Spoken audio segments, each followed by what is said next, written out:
Hello hello hello భాష, నేను కౌశల్ ఇర్ఫాన్ భాష మాట్లాడుతున్నా. చెప్పండి సార్. భాష, నిన్న ఎందుకు పంచలేదు మీరు వెహికల్లో? మేము 1వ తేదీ డీలర్కు ఫోన్ చేశాం సార్, స్టాక్ ఇవ్వండి మాకని. మేము స్టాక్ ఇవ్వము, మీకు ఎండియూస్కి ఇవ్వము అని చెప్పారు సార్ వాళ్ళు. రాజీనామా చేశామంటారే? నేను రాజీనామా చేయలేదు సార్. ఎవరికైనా లెటర్ ఉంటే అడగండి సార్ రాజీనామా అంటే. నిన్న బీఆర్ఓ అడిగితే రాజీనామా చేశాడన్నారు. ఈ రోజు వచ్చేసి చెప్పొచ్చు. నేనైతే రాజీనామా చేయలేదు సార్. వీళ్ళు ఎంఆర్ఓ ఆఫీస్ వాళ్ళు డీలర్లకి వస్తారు చూస్తున్నారు. మాకు రెస్పాన్స్ కావడం లేదు. నేను చెప్పిన ఎంఆర్ఓ ఆఫీస్ వాళ్ళు అధికారులు కూడా తెలిపిన సార్, ఇట్లా నాకు స్టాక్ ఇవ్వని అన్నాడు డీలరు. నేను వాళ్ళు కూడా రేషన్ షాప్ లో వేసుకుంటారంటే ఏమే కానీ పలకకుండా ఉండాలి అధికారులు. వాళ్ళు ఏం చెప్తున్నారంటే, నిన్న చెప్పింది రాజీనామా చేశామన్నారు, రాజీనామా చేయలేదంట కదా అంటే, మళ్ళీ కొద్దిసేపు ఉన్నారు. ఏం చెప్తారంటే, మేము బండి రిపేర్ వచ్చింది అది ఒకటి చెప్తాడు. రిపేర్ ఏం లేదు సార్. రిపేర్ ఏం లేదు. బీగాలు ఇవ్వలేదంట. నేను నిజమేనా? మరికొందరు బీగాలు ఇవ్వలేదంటారు. నిజమేనా? మొత్తం పర్ఫెక్ట్ కండిషన్. నేను రెడీ అని నేను స్టాక్ ఇస్తే నేను పనిచేయడానికి పబ్లిక్ రెడీగా ఉన్నా అని చెప్పాను. వాళ్ళు మేము స్టాక్ ఇవ్వము, మీకు ఇస్తే మాకేంటి లాభం అన్నారు డీలర్. సరేలే భాష, మేము రేషన్ షాప్ లో పంచుకుంటాం అన్నారు. సరేలే భాష, సరేలే. ఓకేలేదు సార్. చూడండి, ఇది పరిస్థితి. ఒక స్పష్టమైన సమాధానం లేకుండా ఒకరు చూసే రాజీనామా చేసామంటారు, ఒకరు చూసే బీగాలు ఇవ్వలేదంటారు, కొంతమంది ఇంకేదో రిపేర్ ఉందని చెప్పి ఆ వెహికల్ లేదు అందుకనే మేము స్టోర్ దగ్గర పంచామంటారు. ఇది వీరి పరిస్థితి. ఇప్పుడు డీలర్తోనే మాట్లాడినాం, ఆయనే చెప్పాను నేను రాజీనామా చేయలేను, నేను పిఎంఓ అంటారంట. అయినా ఒక డీటీ, సాక్షాత్ డీటీ ఇంటి దగ్గర పోవడం ఏంటి? ఏదైనా ఉంటే స్టోర్ దగ్గర రండి సార్, స్టోర్ దగ్గరికి వెళ్ళండి. స్టోర్ దగ్గరికి వెళ్ళి అక్కడ స్టాక్ ఎంత ఉంది, మిషన్ ఎంత ఉందని చెక్ చేయండి. డీవియేషన్ ఉంటే తప్పకుండా సీజ్ చేయండి. అంతేగాని ఇళ్ళ కాదు పోవాల్సిన అవసరం ఏముంది నీకు? డీటీ శివ ఎవడో ఫోన్ చేశానంట, ప్రతి ఒక్క డీలర్ శివ ఫోన్ చేశానంట. అసలు ఉద్యోగం ఏమన్నా శివ అనేవాడు ముందు ఎంఆర్ఓ ఆఫీస్ లో ఏమన్నా ఉద్యోగి నాదని కాదు, ఒక సాధారణ కాంట్రాక్టింగ్ వర్కర్ కూడా కాదు అతను. కేవలం ఏదో కంప్యూటర్ ఆపరేట్ చేయడానికి వస్తుందని చెప్పి ఆయన పెట్టుకున్నారు. అలాంటి వ్యక్తి అందరికి డీలర్లందరికీ ఫోన్ చేయడం ఇది ఎంతవరకు సమంజసం? గౌరవతానికి అతనికి అసలు అర్హత ఏంది? ఒక సాక్షాత్ ప్రభుత్వ కార్యాలయంలో ఎంఆర్ఓ ఆఫీస్ లో కూర్చొని ప్రభుత్వ డేటాకు యాక్సెస్ ఉండగలిగిన వ్యక్తికి అసలు అతనికి ఏం అర్హత ఉందని? డేటా ల్యాబ్స్ కాదా ఇది? ఇతను అందరికి ఫోన్ చేయడం కరెక్టా ఇది? డీటీకి ఏం పని? మిషన్ తీసుకురా, కాంటాక్ట్ తీసుకురా, లేకుంటే నీ ఇంటి దగ్గరకు వచ్చావు, ఇళ్ళ దగ్గర వచ్చావు, ప్రూఫ్ చేపిస్తా నేను. ఇంటి దగ్గర సాక్షాత్ డీటీ ఇళ్ళ దగ్గరకు వస్తున్నాడు. అయ్యా డీటీ గారు, మీ బాధ్యత లేదో నేను చెప్పాలా? మీ డ్యూటీ మీరు చేయండి. స్టోర్కి రండి, నేను వస్తాను మీతో నేను కూడా వస్తా. ఏ స్టోర్లోనే వెళ్దాం, తప్పుంటే చెప్పండి, సీజ్ చేయండి. అంతే. ఇళ్ళ కాడికి రావడం ఏంటయ్యా? ఇళ్ళ కాడికి ఎందుకు వస్తారు మీరు? ఏదో ఫోన్ ఉంటే ఏదన్నా ఇది ఆఫీస్ దగ్గర పిలిపించుకోండి, స్పందించకుండా నోటీస్ ఇవ్వండి. ఇంతవరకు కొంతమంది స్టోర్లో అసలు బియ్యమే సరఫరా చేయలేదు. ఎక్కడ పోతారు? ఏం చేస్తారు మీరు? మీ బాధ్యతలు మీకు తెలియదా? ఎంఆర్ఓ కార్యాలయంలో డీటీ స్థాయిలో ఉన్న వ్యక్తి డిప్యూటీ తహసీల్దార్ ఇళ్ళకాడికి పోతాడా టాటా కోసం, మిషన్ కోసం? ఎక్కడ చేస్తున్నారు? అసలు ఏం చేయాలనుకుంటారు మీరు? దాదాపుగా 100-150 స్టోర్లు ఉన్నాయి. ఇప్పటికి నాకున్నటువంటి సమాచారంలో కనీసం 20 స్టోర్లలో డిస్ట్రిబ్యూషన్ కూడా స్టార్ట్ కాలేదు. 25వ తేదీ 3వ తేదీ ఎందుకు చేయలేదు? ఎవరికి తెలియని వ్యక్తి, ఆ వ్యక్తి ఎవరో కూడా తెలియదు. అలాంటి వ్యక్తులు వచ్చి వేరే గోడౌన్లకు తరలించుకుంటారు. అక్కడ ఏం డీలర్ ఓనర్ ఎవరు జరిగింది వాళ్ళ దగ్గర అడిగితే మాకు స్టాక్ లేదంటారు. అదే రేషన్ షాప్ కు సంబంధించిన స్టాక్ వేరే దగ్గర గోడౌన్లోకి పోతానంట. అంటే ఏం చేయాలనుకుంటారు మీరు? తప్పకుండా ఇది కాకుండా రూల్ పొజిషన్ ఏదైనా సరే, రూల్ ఫర్ ఆల్ ఏదైనా సరే రూల్స్ పాటించండి. మీరు ఇన్స్పెక్షన్ చేయండి. ఇన్స్పెక్షన్ చేయడానికి మీకు ఎవరు అడ్డుపడరు. ఇన్స్పెక్షన్ చేయండి. డీవియేషన్ ఉంటే డీవియేషన్ తప్పకుండా మీరు సీజ్ చేయాలో, మీ ప్రొవిజన్స్ ద్వారా ఏమున్నాయో కనుక్కొని ప్రజలకు భయభ్రాంతులు గురి చేయకుండా, డీలర్లు కూడా మీకు సపోర్ట్ చేసిన వాళ్ళు ఉంటారు, మీకు ఓటు వేసిన వాళ్ళు డీలర్లలో ఉంటారు, వాళ్ళ కుటుంబ సభ్యులు కూడా మీకు ఓటు వేసి ఉండొచ్చు, వాళ్ళు కూడా ప్రజల్లో సమానమే. ప్రజలకు ఇబ్బంది కలగకుండా మీరు ఈ బియ్యం పంపిణీ చేయాలని చెప్పి నేను ఈ సందర్భంగా సవినయంగా కోరుకుంటా ఉన్నాను. ఇప్పుడు ఈ నూతన ప్రభుత్వం వచ్చిన తర్వాత రేషన్ బియ్యం పంపిణీ కార్యక్రమంలో జరుగుతున్న కొన్ని దుర్ఘటనల గురించి వివరించడానికి ప్రెస్ మీట్ పెట్టడం జరిగింది. గత 5 ఏళ్లుగా ఇంటి వద్దనే డోర్ టు డోర్ ఈ బియ్యం అందించాలని చెప్పి గత ప్రభుత్వం చేసే సంగతి మనందరికీ తెలిసిందే. కానీ ఇప్పుడు నూతన ప్రభుత్వం వచ్చిన తర్వాత కూడా ఇప్పుడు ప్రస్తుతానికైతే ఆ పాత వ్యవస్థ ఏదుందో దాని ద్వారానే కొనసాగించండి అని చెప్పి ఇప్పటి వరకు ఆదేశాలు రావడం జరిగింది. అదేవిధంగా చాలా చోట్ల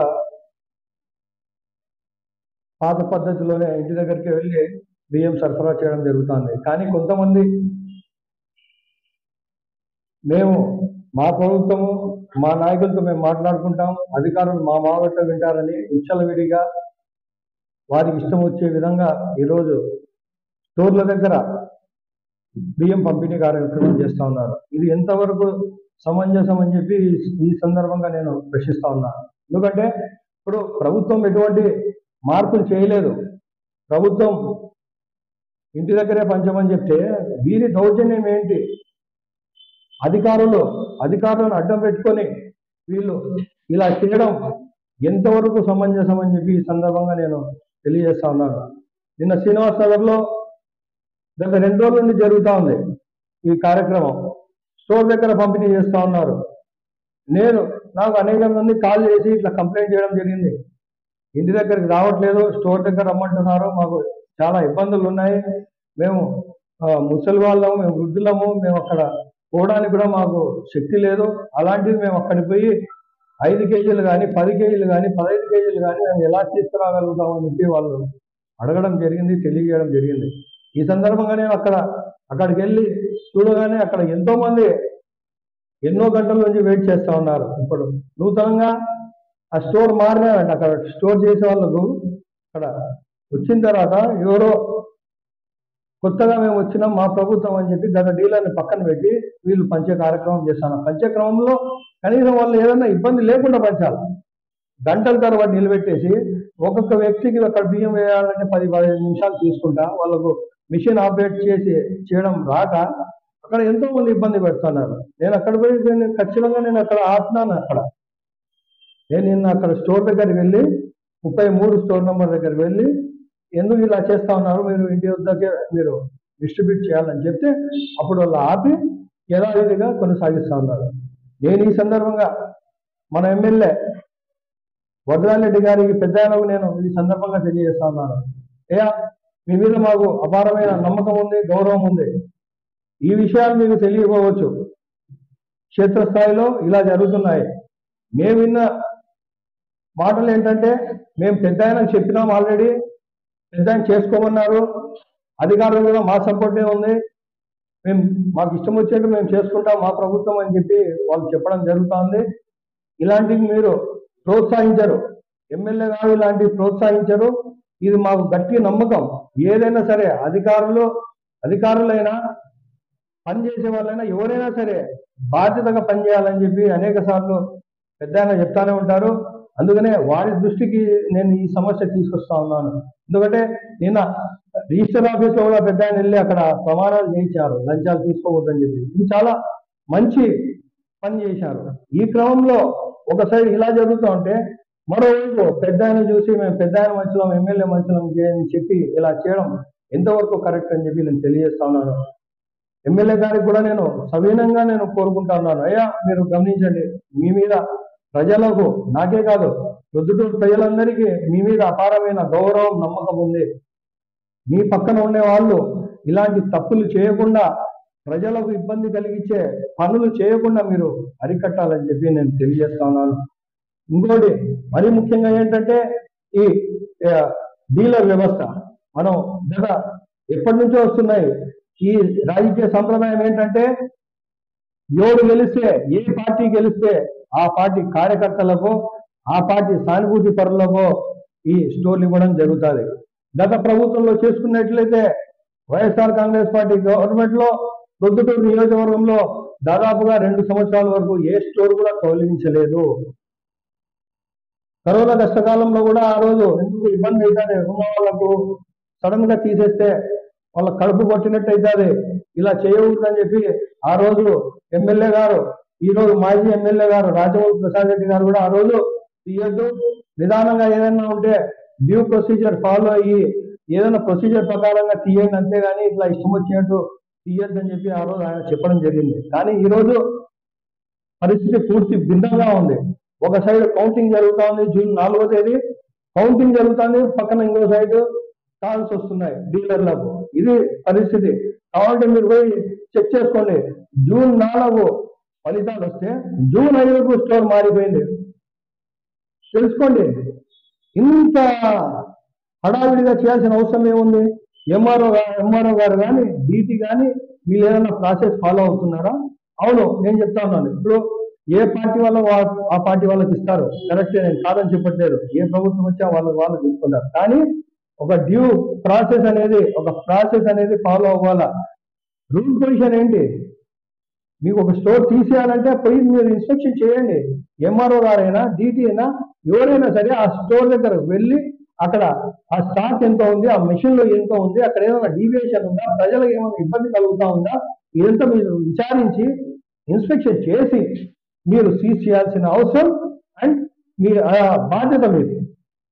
ఇష్టానుసారంగా రాజీనామాలు చేపించడము, బెదిరించడము, ఎటువంటి ప్రొసీజర్ ఫాలో అవ్వకుండా ఈరోజు ఇట్లా చేయడం కరెక్ట్ కాదని చెప్పి నేను తెలియజేస్తా ఉన్నాను. ఈరోజు వాహనాలు కూడా చూస్తా ఉన్నాం. వాహనాలు కూడా చాలా మంది, కొంతమంది స్టోర్ల దగ్గర పంచుతున్నారు, కొంతమంది డోర్ టు డెలివరీ ఇస్తా ఉన్నారు. అయినా కూడా వాళ్ళు కరెక్ట్ ప్రొసీజర్ ఫాలో అవ్వట్లేదు. ఇప్పుడు ప్రస్తుతం ఉదాహరణకు చూసుకుంటే ఒక పెద్ద ఆయన ఉన్నాడు చౌడూరులో, సుబ్బారెడ్డి అంట ఆయన పేరు. ఆయన దాదాపుగా 30 సంవత్సరాల నుండి ఈ స్టోర్ లో ఈ డీలర్షిప్ గా పనిచేస్తాడు. ఆయన పెద్ద ఆయన. ఈ 30 సంవత్సరాల నుంచి ఏ ఒక్క ప్రభుత్వం కూడా ఆయన అడగలేదు. ఈ 30 సంవత్సరాల్లో రాజశేఖర రెడ్డి గారు ప్రభుత్వం వచ్చింది, కిరణ్ కుమార్ రెడ్డి గారు ప్రభుత్వం వచ్చింది, రోజయ్య గారు ముఖ్యమంత్రిగా ఉన్నారు, చంద్రబాబు నాయుడు గారు ముఖ్యమంత్రి ఉన్నారు, జగన్మోహన్ రెడ్డి గారు ముఖ్యమంత్రిగా ఉన్నారు, మళ్ళీ చంద్రబాబు నాయుడు గారు ముఖ్యమంత్రి అయినారు. ఇంతమంది ముఖ్యమంత్రి మారినా ఆయన స్టోర్ మారలేదు. కానీ ఈ రోజు పరిస్థితి భిన్నంగా ఉంది. 3వ వార్డులో కేవలం ఒక రోజులో మార్చేశారు. పోయిన నెలనే రాష్ట్రంలోనే నంబర్ 1 వార్డు అనుకుంటా, ఇది నంబర్ 1 డీలర్ అనుకుంటా. రాష్ట్రంలోనే ఒకే రోజులో స్టోరే మార్చేశారు. ఎందుకు ఇంత? ఏదన్నా ఉంటే ప్రొసీజర్ ఫాలో అవ్వండి. మీరు తప్పు డీవియేషన్ ఉంటే మీరు రిజెక్ట్ చేయండి, వాళ్ళ సీజ్ చేయండి. అంతేగాని మీకు ఇష్టానుసారంగా మీరు చేసుకుంటే పోతే ఎట్లా? కొంతమంది వితంతువులు ఉన్నారు స్టోర్లు నడుపుకునే వాళ్ళు, వాళ్ళని కూడా భయభ్రాంతులకు గురి చేస్తా ఉన్నారు. మీరు స్టోర్ ఇవ్వకుంటే మీకు మేము సీజ్ చేస్తాం, మీ మీద కేసులు పెడతాం, మర్యాదగా తీసుకొచ్చేయండి అని చెప్పి చెప్తారు. ఇది ఎంతవరకు కరెక్ట్? ఈరోజు నేను తెలియజేస్తా ఉన్నాను. షాప్ నంబర్ 13, 41వ వార్డు, ఇప్పటికి కూడా కాటా మరియు మెషిన్, ఇవి రెండు కూడా ఆ సంబంధిత వ్యక్తి దగ్గరే ఉన్నాయి. కానీ ఈరోజు దాని స్టాక్ వేరే గోడౌన్ తరలించారు. ఈ బాధ్యత ఎవరు తీసుకుంటారు? పేరు కూడా మార్చలే. ఈరోజు పేరు కూడా మార్చకుండా ఈరోజు డిస్ట్రిబ్యూషన్ కొత్త మనుషుల ద్వారా చేయిస్తే ఏదన్నా అవకతవకలు జరిగినా, స్టాక్ మిస్ అయినా ఎవరు బాధ్యులు దానికి? పాత మనుషులు అవుతారు. పాత మనుషులు ఎవరున్నారో వాళ్ళ మీద పడుతుంది ఇది చట్టపరంగా. ఇది ఎంతవరకు కరెక్ట్ అని చెప్పి నేను తెలియజేస్తున్నాను. స్టోర్ ఒకరి పేరు మీద ఉంది, అక్కడ డీలర్ నడిపేవాడు ఒకడు, స్టాక్ ఇంకో చోట ఉంటుంది. అసలు ఏంది అకౌంటబిలిటీ? డీటీ ఏం చేస్తున్నారు? ఎంఆర్ఓ గారు ఏం చేస్తున్నారు? ఇది కేవలం ఎంఆర్ఓ డీటీ పరిధిలో జరిగిన సమస్య కాదు. ఈరోజు ఆర్డీఓ గారైనా జేసీ గారైనా దీని మీద స్పందించాల్సిన అవసరం ఉంది. నిన్ననే కాల్ చేసాం ఆర్డీఓ గారికి, ఆయన బిజీగా ఉన్నట్టుండి కాల్ లిఫ్ట్ చేయలేకపోయినారేమో. తప్పకుండా ఆర్డీఓ గారి దృష్టికి తీసుకెళ్తాం. అలాగే జేసీ గారి దృష్టికి కూడా తీసుకెళ్లి ఇలాంటి పనులు జరగకుండా మేము ప్రజల పక్షాన ఉంటామని చెప్పి తెలియజేస్తా ఉన్నాను. ఏదైనా సరే మీరు ప్రొసీజర్ ఫాలో అవ్వండి. ఆ రోజు మీరు వైఎస్ఆర్ కాంగ్రెస్ పార్టీ అవినీతి చేస్తా ఉన్నారు, వాళ్ళు విచ్చలవిడిగా అధికారులను వాళ్ళ పనుల కోసం వాళ్ళు ఉపయోగించుకుంటారని చెప్పారు. ఇప్పుడు ఈరోజు మీరేం చేస్తున్నారు? ఒక నెల కూడా దాటుకుందని ఇంతమంది అరాచకాలు చేస్తున్నారు ఇక్కడ. ఇప్పుడు బండ్లలో నిన్న అక్కడ శ్రీనివాసంలో పంచాయతీ దగ్గరికి వెళ్తే ఆయన అక్కడ డీటీ అక్కడ ఎవరు విఆర్ఓ కానీ వాళ్ళు ఏం చెప్తారంటే ఆ వెహికల్ అతను రాజీనామా చేశాడంటాడు. నేను కాల్ చేసి అడిగితే వాళ్ళకి ఏమంటారు, లేదు మేము తీసుకోలేదు, మమ్మల్ని బలవంతంగా తీపిచ్చారని చెప్తారు.